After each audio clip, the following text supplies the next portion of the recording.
সকাল সকাল বেরিয়ে গেলাম দুধের উদ্দেশ্যে বাজারে। তো বাজারে গিয়ে দেখি মোটামুটি শীতের দিন প্রায় সব দুধই কিন্তু শেষ হয়ে গেছে। তবু কি করব ভাই, পিঠা কিন্তু খেতেই হবে, আর দুধ ছাড়া তো শীতের পিঠা জমেই না।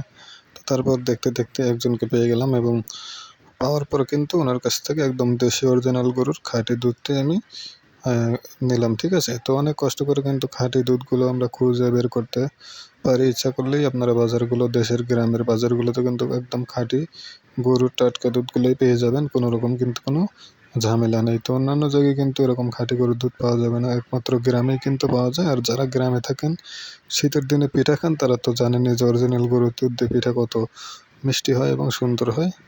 সবারই কিন্তু নজর করা এবং মন করা পিঠাগুলো শীতের দিনে সবাই মিলে ফ্যামিলির সাথে উপভোগ করতে বা খেতে ভালোই মজা লাগে। তো আপনারা কে কে এই শীতে পিঠা খেয়েছেন, কীরকম দুধ কিনেছেন জানাবেন। সবাই ভালো থাকবেন, ধন্যবাদ।